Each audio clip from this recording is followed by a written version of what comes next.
Welcome back to BVR Sir's classroom. Again, we will continue the study of dilute solutions.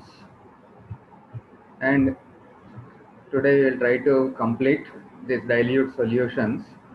And topics which I am going to cover is osmosis. Already we started in the previous class.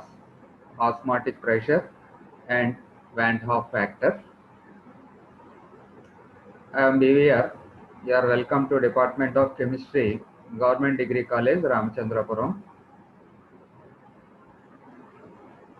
Already discussed about this colligative properties. Colligative properties are those properties which depend on the number of particles present in the given solvent or solution, whatever it may be. The four colligative properties are lowering of vapor pressure, elevation in boiling point, depression in freezing point, and osmotic pressure. We will start osmosis. I explained to you what is the meaning of osmosis already in the previous class, that is part 4. It is the flow of solvent from low concentration to high concentration, which is separated by a semi-permeable membrane. Okay, so that process is called as osmosis. ఈ osmosis అనేది చాలా important role play చేస్తుంది. అసలు ఈ plants కానీ animals కానీ ఉన్నాయి అంటే ఈ ఆస్మాసిస్ వల్ల ఉన్నాయని చెప్పి చెప్పుకుంటామని కూడా మీకు చెప్పాను. చాలా ఇంపార్టెంట్. ఈ ఆస్మాసిస్ ఎలా జరుగుతుంది అనేది థిసిల్ ఫనల్ ఎక్స్పెరిమెంట్ ద్వారా ఎక్స్ప్లెయిన్ చేయడానికి ట్రై చేయడం జరిగింది లాస్ట్ క్లాస్. థిసిల్ ఫనల్ ఎక్స్పెరిమెంట్, దీన్ని ఒకసారి మళ్ళీ వాచ్ చేయండి. సో లెఫ్ట్ సైడ్ దాన్ని అబ్జర్వ్ చేయండి. This is called as థిసిల్ funnel. నేను కర్సర్తో కూడా చూపిస్తున్నాను. కిందేమో బల్బు లాగా ఉంటుంది. ఆ బల్బు లాగా ఉన్నది ఎండ్ ఏమో ఓపెన్గా ఉంటుంది. ఆ ఎండ్ ఏమో సెమీ పెర్మియబుల్ మెంబ్రెయిన్తో కవర్ చేస్తారు. ఇది యానిమల్ బ్లాడర్ కానీ లేదా సెల్లోఫేన్ టేప్ కానీ వేసి ఉంచుతారు దీనికి. అంటే వన్ వే అన్నమాట. ఇది లో కాన్సన్ట్రేషన్ నుంచి హై కాన్సన్ట్రేషన్కి సాల్వెంట్ ఫ్లో అవడానికి మాత్రమే ఇది ఉపయోగపడుతుంది. అయితే లోపల థిసిల్ ఫనల్ లోపలేమో షుగర్ సొల్యూషన్ తీసుకుంటారు అని చెప్పి అన్నాం. షుగర్ అనే కాదు, సొల్యూషన్ ఏమో లోపల ఉంటుంది, ప్యూర్ సాల్వెంట్ లేదా తక్కువ కాన్సన్ట్రేషన్ ఉన్నదేమో బయట ఉంటుంది అని గుర్తుపెట్టుకోండి. ఇదేమో ఇనీషియల్ లెవెల్. కొంచెం టైం పోయిన తర్వాత ఏమవుద్ది, లోపల ఉన్న లిక్విడ్ ఏమో మోర్ కాన్సన్ట్రేటెడ్, బయట ఉన్న లిక్విడ్ ఏమో లెస్ కాన్సన్ట్రేటెడ్. కాబట్టి సాల్వెంట్ ఎటు నుంచి ఎటు ఫ్లో అవుతుందని చెప్పి అంటున్నాను, లో కాన్సన్ట్రేషన్ నుంచి హై కాన్సన్ట్రేషన్ ఫ్లో అవుతుంది. కాబట్టి గ్రాడ్యువల్గా ఇందులో ఉన్నటువంటి వాటర్ ఈ థిసిల్ ఫనల్ లోపలికి ఎంటర్ అవ్వడం వలన ఈ లెవెల్ ఏదైతే ఉందో రైజ్ అవుతుంది, లెవెల్ పెరుగుతుంది. ఇక ఫైనల్ లెవెల్ ఆఫ్ సొల్యూషన్ అని చెప్పి అంటాం. ఈ రకంగా the flow of solvent from లో concentration to high concentrated area is called as osmosis. Okay, so basic thing అది ఆస్మాసిస్. ఈ ఆస్మాసిస్ ఇంకా మనం కంటిన్యూ చేయడం కోసం ఎగ్జాంపుల్స్ కొన్ని స్టడీ చేద్దాం. ఈ ఎగ్జాంపుల్స్ చూడండి, చాలా ఇంట్రెస్టింగ్గా ఉంటాయి. If we take 2 eggs and remove the outer hard shell of the eggs by dissolving in dilute HCl, one egg is placed in distilled water and the other egg in a saturated sodium chloride solution. After some time, the egg placed in water swells, whereas the egg placed in the salt solution shrinks అని చెప్పి మనం ఇక్కడ రాసుకున్నాం. మీరు చదివిదిరిగా దాన్ని అది ఎక్స్పెరిమెంట్గా చూడండి. ఇక్కడ మీరు అబ్జర్వ్ చేయండి. ఇది నార్మల్ ఎగ్. ఇది ఓకే, ఈ నార్మల్ ఎగ్ అయితే దీన్నేమో హై కాన్సన్ట్రేషన్ ఉన్న దాంట్లో ఉంచాము, దీన్నేమో మామూలు డిస్టిల్ వాటర్లో ఉంచడం జరిగింది. డిస్టిల్ వాటర్ ఏమో లో కాన్సన్ట్రేటెడ్ కాబట్టి ఎక్కడి నుంచి ఎక్కడికి మైగ్రేట్ అవుద్ది, ఆస్మాసిస్ జరుగుద్ది. లో కాన్సన్ట్రేటెడ్ అంటే బయట నుంచి ఎగ్ లోపలికి వెళ్తుంది అనమాట. అంటే మీకు ఒక డౌట్ రావచ్చు, ఇక పైన పెంక్ ఉంది కదా దీంట్లోంచి ఎలాగ వెళ్తుంది అని చెప్పి. అది ఇందాక నేను చదివి వినిపించాను. ఆ పెంకుని జాగ్రత్తగా మనం తీసేస్తాం అనమాట. ఎలా తీసేస్తాం అంటే డైల్యూట్ HCl ఉంచితే ఈ పెంక్ అంతా కూడా రిమూవ్ అయిపోతుంది. దాని తర్వాత ఈ 2 ఎక్స్పెరిమెంట్స్ని మనం చేస్తాం. ఇది నార్మల్ ఎగ్. ఇది ఇగో లెఫ్ట్ సైడ్ ఏమో ష్రింక్ అయింది, రైట్ సైడ్ ఏమో బల్జ్ అయింది. అంటే ఇదేమో ఉబ్బింది, ఇదేమో ఇంకా చిన్నగా అయిపోయింది అన్నమాట. ఒకసారి దాన్ని బ్యాక్కి వెళ్ళి చూద్దాం. ఒకదాన్ని దేంట్లో ఉంచారు, డిస్టిల్ వాటర్లోను, రెండో దాన్ని ఏమో సోడియం క్లోరైడ్ సొల్యూషన్లోను ఉంచారు. So sodium chloride solution is more concentrated, కాబట్టి ఎగ్లో ఉన్నటువంటి లిక్విడ్ అంతా కూడా, అంటే ఆ సాల్వెంట్ రూపంలో ఉన్నట్టుది అంతా కూడా బయటకు వచ్చేయడం వలన చూడండి ఏమైంది, ఇది ఎగ్ అంతా కూడా కుచించుకుపోయింది అనమాట. అదే డిస్టిల్ వాటర్లో ఉన్నది ఏం చేసింది, డిస్టిల్ వాటర్ ఏమో లో కాన్సన్ట్రేటెడ్, ఎగ్ లోపల ఉన్నదేమో హై కాన్సన్ట్రేటెడ్, కాబట్టి ఎక్కడి నుంచి ఎక్కడికి ఆస్మాసిస్ జరుగుద్ది, డిస్టిల్ వాటర్ నుంచి సాల్వెంట్ ఎగ్ లోపలికి మైగ్రేట్ అవుతుంది, కాబట్టి ఇదంతా ఏమైంది, ఉబ్బింది. సో ఇక్కడ ఏ ప్రాసెస్ జరుగుతుందని చెప్పి నేర్చుకోవాలి మీరు. This is a very good example for osmosis. ఇంకా ఏమైనా ఎగ్జాంపుల్స్ ఉన్నాయా ఒకసారి జస్ట్ మళ్ళీ బ్యాక్కి వెళ్ళి చూద్దాం. రా mangoes shrivel when pickled in salt water. చూడండి ఇప్పుడు అంతా కూడా మే నెల, మొత్తం అంతా కూడా ఊరగాయల సీజన్, ఆవకాయలు పడుతూ ఉంటారు ఎక్కడ చూసినా సరే, మామిడికాయలు ఆవకాయ అడావుడిగా ఉంటుంది. ఈ ఆవకాయ పట్టేటప్పుడు ఏం చేస్తారు, ముక్కలు కొట్టి దాన్ని ఫస్ట్ ఉప్పులో నానబెడతారు. ఉప్పులో నానబెట్టడం ఎందుకు అంటే లోపల ఉన్నటువంటి వాటర్ అంతా కూడా ఈజీగా బయటికి తీసేయడం జరగడానికి అవకాశం ఇస్తుంది లేదా దోహదపడుతుంది.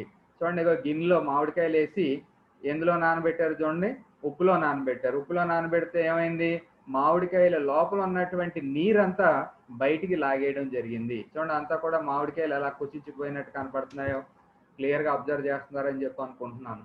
సో ఈ ప్రాసెస్ ఏంటి అంటే again it is osmosis process అని చెప్పి గుర్తుపెట్టుకోవాలి మీరు అందరూ.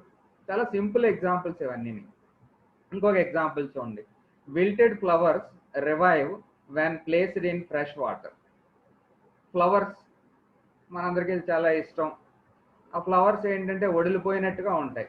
అలా ఒడిలిపోయినట్టుగా ఉన్నటువంటి ఫ్లవర్స్ని తీసుకొచ్చి వాటర్లో కానీ కొంచెంసేపు ఉంచామనుకోండి, ఏం జరుగుతుంది, కొంచెం ఎంతో కొంత మళ్ళీ ఫ్రెష్నెస్ ఆ ఫ్లవర్స్లో చూడడం జరుగుతుంది. మనం ఆ ఫ్రెష్నెస్ ఎందుకు వచ్చింది అంటే ఆ వాటర్ ఏదైతే ఉందో ఆస్మాసిస్ వల్ల మళ్ళీ ఈ ఫ్లవర్లోకి ఎంటర్ అయ్యి ఈ వాటర్ అంతా కూడా ఎంటర్ అయ్యి మళ్ళీ దానికి జీవం వచ్చినట్టుగా మనం కనపడడం జరుగుతుంది.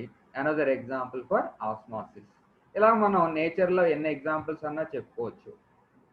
నేను చెప్పేటప్పుడు మీకు లెసన్ చెప్పేటప్పుడు చెప్పాను, ఎక్కడో మొక్క యొక్క వేరు చివర ఉన్నటువంటి సెల్ కణం ఏం చేస్తుంది, అక్కడ దొరికేటటువంటి నీరుని ఎంత పైన ఉన్నటువంటి, అంటే సుమారు కొన్ని మొక్కలైతే 100 మీటర్స్ కూడా పైన ఉంటాయి, అంత పైన ఉన్నటువంటి మొక్క యొక్క చివరి ఆకు వరకు కూడా చేరవేస్తుందంటే అక్కడ జరిగేటటువంటి ప్రాసెస్ ఏంటండి, that process is nothing but osmosis. Okay, ఇవన్నీ కూడా గుర్తుంచుకోండి. బయాలజీ స్టూడెంట్స్ బాగా తెలుసు ఆ విషయం. ఎసెంట్ ఆఫ్ శాప్ అని చెప్పి అంటారు. దానికి మీకు ఎక్స్పెరిమెంటల్ డిటర్మినేషన్స్ అవి కూడా మీరు నేర్చుకుంటారు. దాన్ని ఇక్కడ అప్లై చేయండి ఆస్మాసిస్. ఓకే, సో ఎగ్జాంపుల్ మళ్ళీ స్లైడ్ చూపిస్తున్నాను నేను. ఎగ్ ఎగ్జాంపుల్ ఒకటి, తర్వాత ఏమో పికిల్ ఆవకాయ, మామిడికాయతో ఆవకాయ చేసేటటువంటి ఎగ్జాంపుల్ ఒకటి. మీరు అంటే ఇలాగా డయాగ్రామేటిక్గా చూపిస్తే మీరు బాగా గుర్తుంటుంది, రాయడానికి ఈజీగా ఉంటుంది అని చెప్పి ఈ రకంగా స్లైడ్స్ చూపిస్తున్నాను మీకు. తర్వాత what is osmotic pressure. So osmosis అంటే ఏమని నేర్చుకున్నారు మీరు, the flow of solvent from low concentrated area to high concentrated area is called as osmosis. Then what is osmotic pressure means the minimum pressure that is required to prevent the process of osmosis.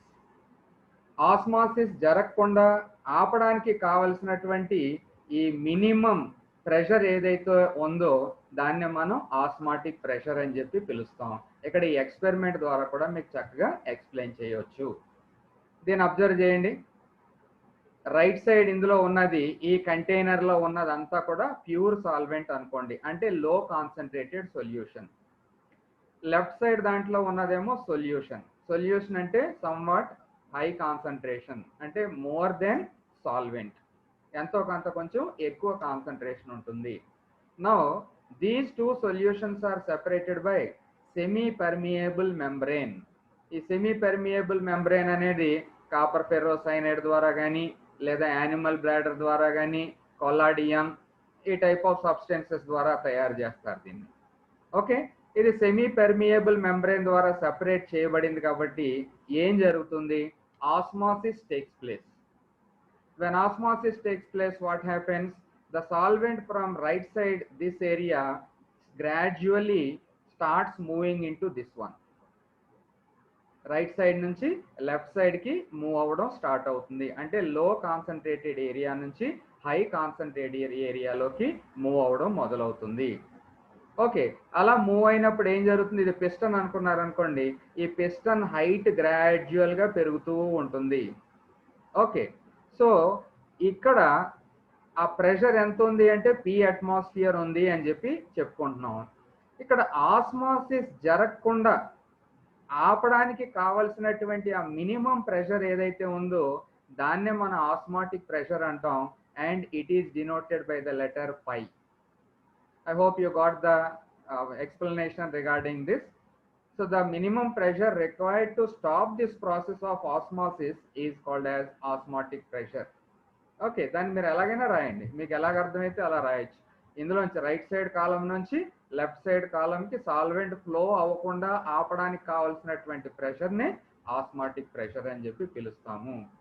The excess pressure which must be applied to a solution in order to prevent flow of solvent into the solution through the semi-permeable membrane is called as osmotic pressure and it is denoted by the letter pi. Okay, the external pressure applied on solution to stop osmosis which is equal to osmotic pressure can be demonstrated through the diagram shown అని చెప్పి ఈ diagram చూపించాను, diagram ద్వారా మీకు explain చేశాను. So ఇక్కడ ఈ పై value అంటే the pressure which is required to stop the flow of solvent from right side column to this one solution, that is low concentration to high concentration area, is called as osmotic pressure. Okay, this osmotic pressure has very high role to play in the part of physical chemistry. So osmotic pressure గురించి కూడా ఒక idea తెచ్చుకున్నారు మీరు. ఇప్పుడు దాన్నే continue చేద్దాం. Then how to find out this osmotic pressure or how to calculate this osmotic pressure? For the purpose of calculating osmotic pressure, you have an experimental method and the name of that experimental method is Berkeley and Hartley's method. చూడండి, ఇప్పటికే మీకు చాలా methods వచ్చాయి, అదే పదే చెప్తున్నాను మీకు. So ఒకదాని నుంచి ఇంకో మెథడ్ రాస్తే మొత్తం వేస్ట్ అవుతుంది అనమాట. కాట్రెల్ మెథడ్ అనుకున్నాం, రాస్ట్ మెథడ్ అనుకున్నాం. ఓకే, ఇప్పుడేమో బెర్క్లీ హార్ట్లే మెథడ్ అంటున్నాం. ఏ మెథడ్ దేనికి వాడతాం అనేది చాలా కేర్ఫుల్గా ఉండాలి. ఓకే, ఒకదాని నుంచి ఇంకో దానికి మీరు ట్రాన్స్ఫర్ చేసేసి రాస్తే ఏం ఉపయోగం ఉండదు. So Berkeley Hartley method is for the purpose of determination of osmotic pressure అని చెప్పి గుర్తుంచుకోండి. What is this Berkeley Hartley method? Osmotic pressure ఈ బెర్క్లీ హార్ట్లే మెథడ్ ద్వారా ఎలాగ డిటర్మైన్ చేస్తారు? So for the purpose of determining osmotic pressure by Berkeley Hartley method an instrument or apparatus is required and that apparatus is called as osmometer. It is commonly called as osmometer. ఆ ఆస్మోమీటర్ ఎలా ఉంటుంది ఏంటనేది ఇక్కడ స్లైడ్లో చూడండి. చాలా చక్కటి diagrams అన్నీ కూడా మీకు అరేంజ్ చేశాను. చాలా క్లియర్గా చూడడానికి అందంగా ఉంటుంది, అలాగే మీరు నేర్చుకోవడానికి కూడా చాలా ఈజీగా అర్థమవుతుంది. దీన్ని ప్రాక్టీస్ చేయండి చక్కగా. ఇగో చూడండి, ఇదొక ట్యూబ్ సెంటర్లో ఉంటుంది. ఇది మీరు రౌండ్గా ఉంది అని ఊహించుకోండి. ఇది మొత్తం అంతా కూడా సెటప్. ఓకే, సో ఆ రౌండ్గా ఉన్న దాంట్లో మధ్యలో ఉన్న ట్యూబ్ ఏంటి? ఇదొక ట్యూబ్. ఈ ట్యూబ్లో ఏముంది అంటే ప్యూర్ సాల్వెంట్ ఉంది. ఫర్ ఎగ్జాంపుల్ వాటరే అనుకోండి. This pure solvent, this entire tube is connected to reservoir, solvent reservoir connect చేసి ఉంచారు. సాల్వెంట్ రిజర్వాయర్ లో స్టాక్ ఉంటుంది అనమాట, లిక్విడ్. సో ఇక్కడ అయిపోతూ ఉంటే మళ్ళీ ఆ రిజర్వాయర్ లోంచి సాల్వెంట్ ఇందులోకి రావడం జరుగుతుంది. ఇదేమో క్యాపిలరీ ట్యూబ్, దీన్నేమో మెనిస్కస్ అని చెప్పి అంటాం. అంటే లెవెల్, ఆ లిక్విడ్ లెవెల్ ఎంతవరకు ఉంది అనే దాన్ని మెనిస్కస్ అని చెప్పి పిలవడం జరుగుతుంది. ఇదేమో ఇన్నర్ ట్యూబ్. ఇన్నర్ ట్యూబ్ కాకుండా ఇంకేముంటుంది, అవుటర్ ట్యూబ్ ఉంటుంది. And that outer tube is made up of metal and that it is called as metallic jacket. ఇదేమో లోపల ఉండిపోతుంది, ఇదంతా కూడా బయట రౌండ్గా ఉంటుంది అని చెప్పన్నాను. ఓకే, అయితే ఈ బయట ఉన్నటువంటి జాకెట్లో ఏం తీసుకుంటాం అంటే మనం సొల్యూషన్ తీసుకుంటాం. ఏ సొల్యూషన్ అయితే ఆ సొల్యూషన్ మనం ఇందులోకి తీసుకుంటాం. ఓకే, ఈ సొల్యూషన్ ఉన్నటువంటి మెటాలిక్ జాకెట్, ఈ లోపల ట్యూబు, ఈ పోర్సిలిన్ ట్యూబ్ ఉంది కదా, ఇది ఈ రెండునేమో దేని ద్వారా సపరేట్ చేయబడి ఉంటుంది అంటే సెమీ పర్మియబుల్ మెంబ్రెయిన్ ద్వారా సెపరేట్ చేయబడి ఉంటుంది. And that semi permeable membrane is made up of copper ferrocyanide Cu2FeCN6. Semi permeable membrane, semi అంటే హాఫ్, పెర్మియబుల్ అంటే అలో చేసేది, మెంబ్రెయిన్ అంటే పొర, అర్ధ ప్రవేశ్యపు పొర అని చెప్పి పిలుస్తాం తెలుగులో అయితే. సో ఈ సెమీ పెర్మియబుల్ మెంబ్రెయిన్ ఏం చేస్తుంది, వన్ వే ట్రాఫిక్ గా యాక్ట్ చేస్తుంది. అంటే సాల్వెంట్ ఎందులోకి వెళ్ళగలదు, సొల్యూషన్ లోకి వెళ్ళగలదు, కానీ సొల్యూషన్ నుంచి మళ్ళీ సాల్వెంట్ లోకి ఏమి రావడానికి అవకాశం ఉండదు. ఓకేనా.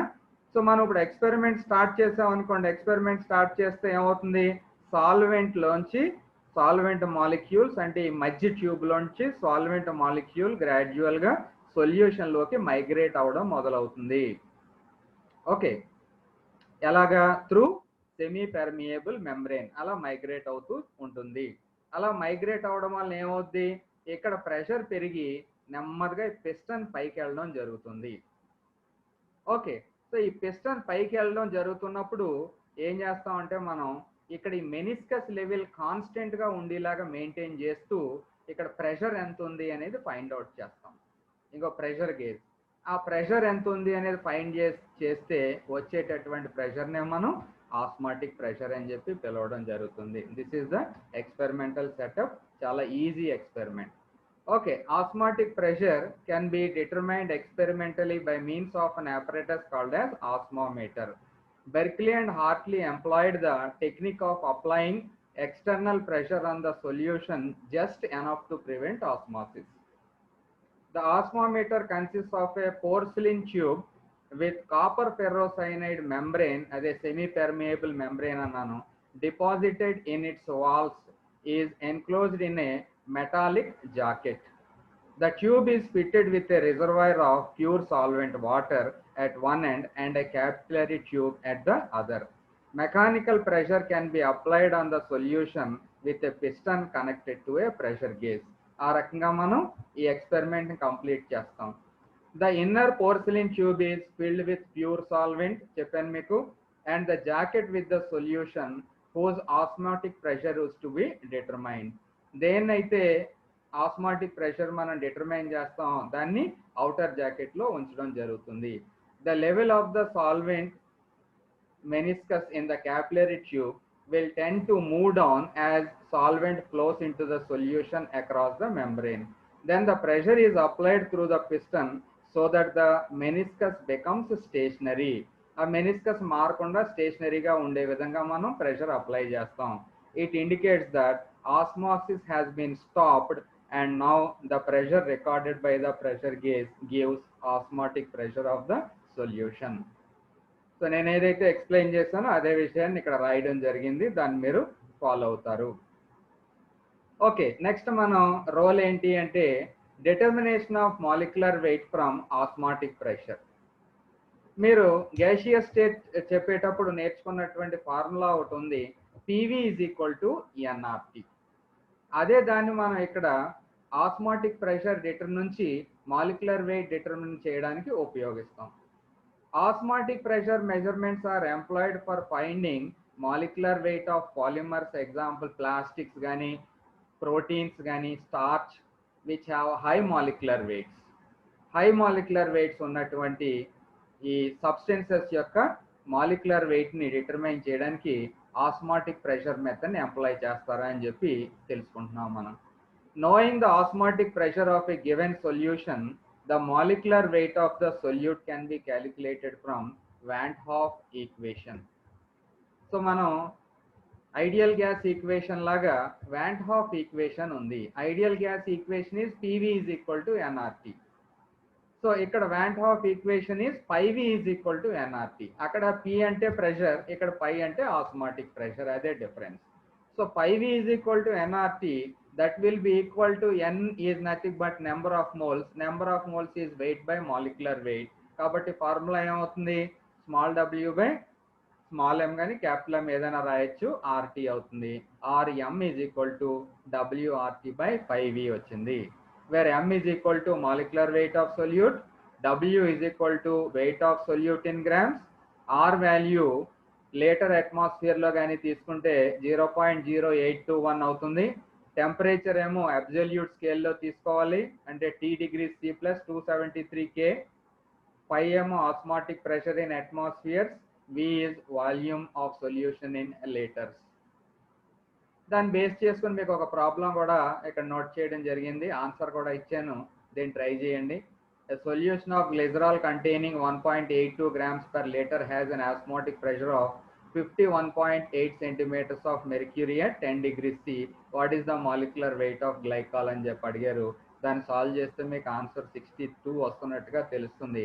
కంపల్సరీ మీరు ట్రై చేయండి ఆ ప్రాబ్లం. చూడండి, నేను ప్రతి దానికి ఎక్స్ప్లెనేషన్ ఇచ్చాను, మ్యాథమెటికల్ రిలేషన్షిప్ ఫార్ములాలు ఇచ్చాను, ఎక్స్పెరిమెంటల్ డిటర్మినేషన్ ఇచ్చాను, అలాగే ఫైనల్గా మీకు ఒక శాంపుల్గా ఒక ఎగ్జాంపుల్ కూడా ఇవ్వడం జరిగింది. మీకు ఎంత ఇంట్రెస్ట్ ఉంది కెమిస్ట్రీ మీద అనేది ఈ విషయాల మీద ఆధారపడి ఉంటుంది. మీరు సాల్వ్ చేసుకున్నారనుకోండి, ఓ గ్రేడ్ తెచ్చుకోవడానికి అవకాశం ఉంటుంది. సో ఇవన్నీ జాగ్రత్తగా ఫాలో అయ్యారంటే okay. So that is the story of osmotic pressure, osmosis and osmotic pressure. అలాగే ఈ 4 కాలిగేటివ్ ప్రాపర్టీస్ కంప్లీట్ చేసుకున్న తర్వాత we have one important area, and that one important area is called as abnormal colligative properties. Colligative properties అనే దేని మీద depend అయి ఉంటాయి, number of solute particles మీద డిపెండ్ అయి ఉంటాయి తప్ప నేచర్ ఆఫ్ సొల్యూషన్ మీద ఆధారపడి ఉండవు, నేచర్ ఆఫ్ సొల్యూట్ మీద కూడా ఆధారపడి ఉండవు అని చెప్పన్నాను. ఇక్కడ కొన్ని సందర్భాల్లో there will be abnormal values as far as colligative properties are concerned, and that is given by Van 't Hoff. Hence we study like this, abnormal colligative properties and Van 't Hoff factor. మన colligative properties of solutions అంటే ఏమేం చెప్పుకున్నాం, lowering of vapor pressure, elevation in boiling point, depression in freezing point, and osmosis.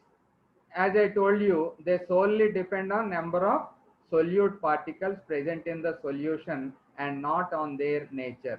Hence, properties of solute which undergo dissociation in solution would have higher expected for normal substances, that is electrolytes. Similarly, there are certain substances which associate in solution and the colligative property of such substances will be less than the expected.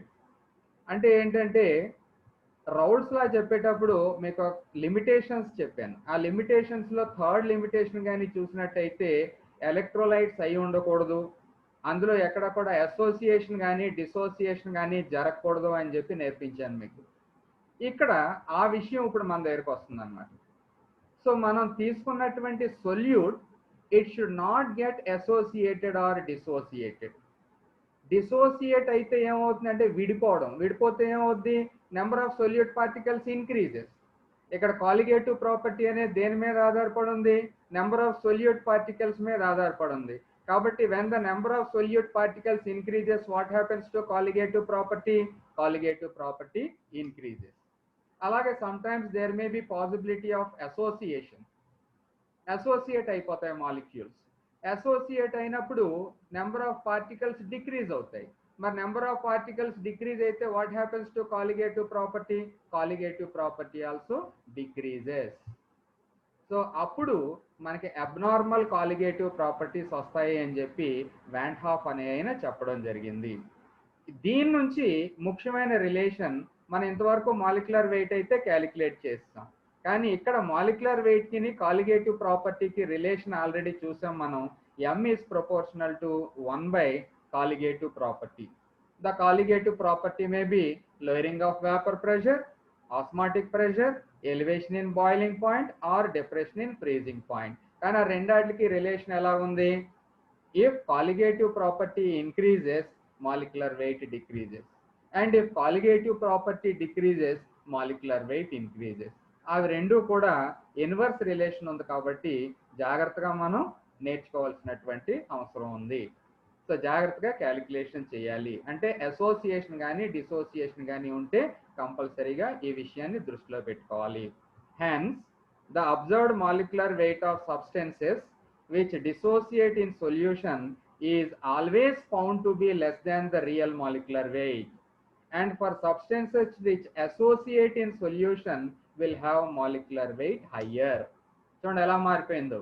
ఉండవలసిన molecular weight ఉండకుండా association కానీ dissociation కానీ జరిగింది అంటే డెఫినెట్గా there will be change in molecular weight. ఎందుకు change ఉంది అంటే కాలిగేటివ్ ప్రాపర్టీ చేంజ్ అవుతుంది కాబట్టి. సో దాన్నే మనం అబ్నార్మల్ కాలిగేటివ్ ప్రాపర్టీ అంటాం. ఇది కూడా ఎగ్జామినేషన్ పాయింట్ ఆఫ్ వ్యూలో ఇంపార్టెంట్. జాగ్రత్తగా ప్రాక్టీస్ చేద్దురు అని. ఈ అబ్నార్మాలిటీని రిమూవ్ చేయడం కోసం వాంట్ హాఫ్ అనే ఆయన van't Hoff factor that is ఐని ఇంట్రడ్యూస్ చేయడం జరిగింది. Van't Hoff factor I.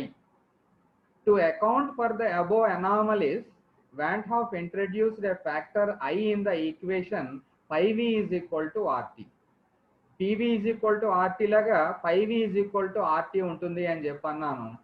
So ఆ phi v is equal to RT లో ఈ అసోసియేషన్ డిసోసియేషన్ ఇలాంటి డిస్టర్బెన్సెస్ ఏమైనా ఉంటే దాన్ని రిమూవ్ చేయడం కోసం ఏం చేశారు? ఒక వాంట్ ఆఫ్ ఫ్యాక్టర్ అనే దాన్ని ఇంట్రడ్యూస్ చేశారు. దాని సింబల్ వచ్చి I. The modified equation will be phi v is equal to IRT.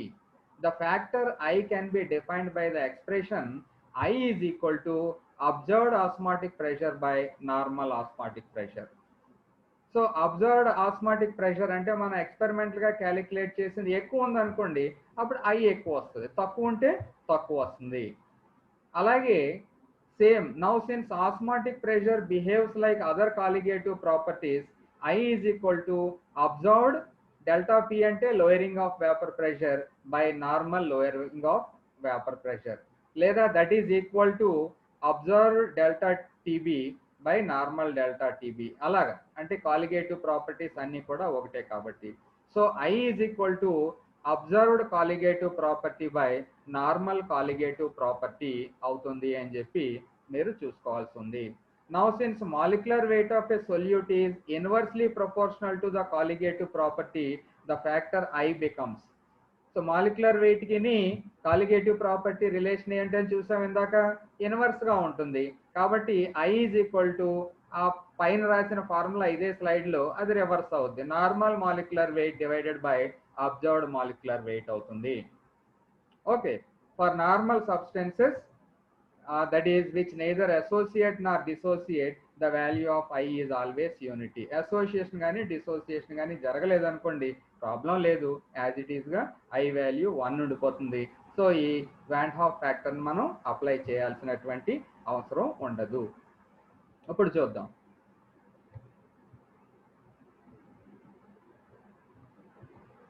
Want Hoff factor and degree of association. Association అంటే నెంబర్ ఆఫ్ మాలిక్యూల్స్ కలిసిపోయి ఒక పెద్ద మాలిక్యూల్ గా ఫామ్ అయింది అనుకోండి, దాన్ని అసోసియేట్ అంటాం. అలా జరిగినప్పుడు ఏం జరిగిందో చూడండి. ఇక్కడ ఏ గివ్స్ రైస్ టు ఏఎన్ అంటే అసోసియేషన్ జరిగింది అనమాట. ఎన్ని మాలిక్యూల్స్ అసోసియేట్ అయ్యాయి? ఇక్కడ ఎన్ మాలిక్యూల్స్ అసోసియేట్ అయ్యాయి అనుకుందాం.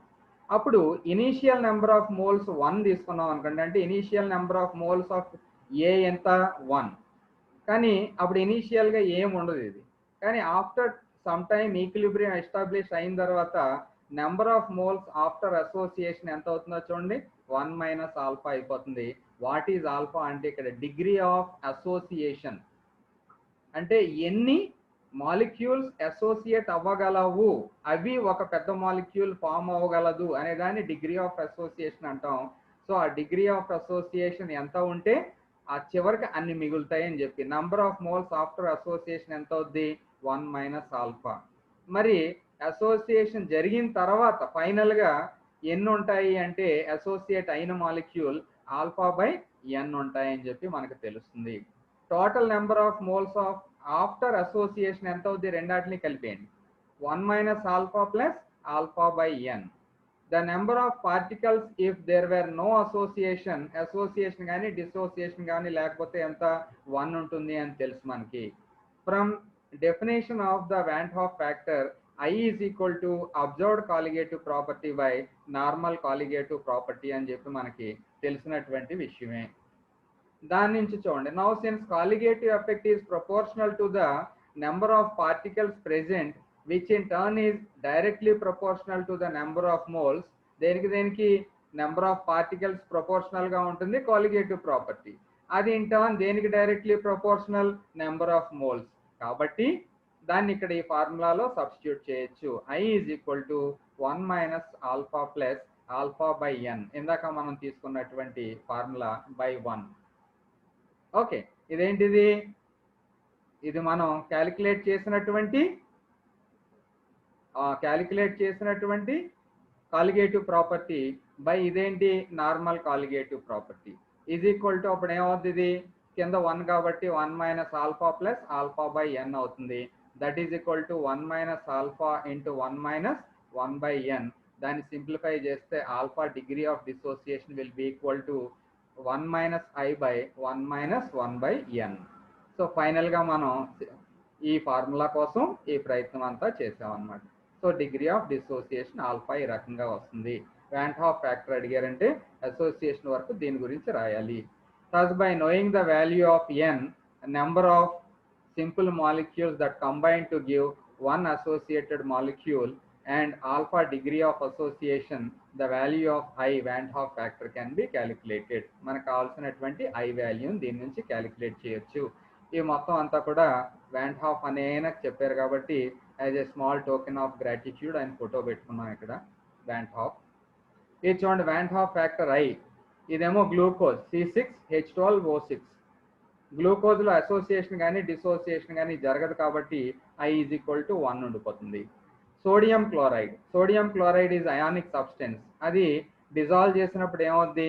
Na ప్లస్ గాను Cl మైనస్ గాను డిసోసియేట్ అవుతుంది కాబట్టి ఎన్ని పార్టికల్స్ అయ్యాయి? 1 ఉండాల్సింది 2 అయ్యాయి కాబట్టి I is equal to 2 అవుతుంది.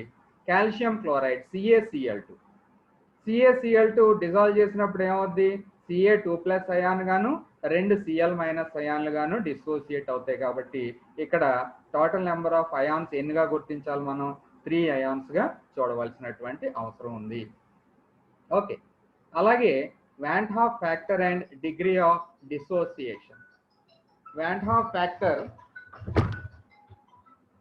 అండ్ డిగ్రీ ఆఫ్ డిసోసియేషన్ మళ్ళీ same. Suppose 1 mole of an electrolyte gives n number of ions on complete dissociation, and let alpha be the degree of dissociation, then we have number of undissociated molecule of electrolyte ఎంత అవుతుంది? అప్పుడు dissociation అవ్వకుండా మిగిలిపోయిందేమో 1 minus alpha అవుద్ది, ఎందుకంటే alpha is degree of dissociation కాబట్టి. Number of ions produced due to dissociation ఎంత అవుతుంది? మరి n into alpha. n number of ions form అవుతుంది, ఆల్ఫా ఏమో డిగ్రీ ఆఫ్ డిసోసియేషన్ కాబట్టి n ఇంటూ ఆల్ఫా అవుతుంది. టోటల్ నెంబర్ ఆఫ్ పార్టికల్స్ ఎన్ని అవుతాయి అప్పుడు after dissociation? 1 minus alpha plus n alpha అవుతుంది. Number of particles under normal condition ఏమో 1 అనుకుంటే, since I is equal to observed colligative property by normal colligative property అని మనకి తెలుసు.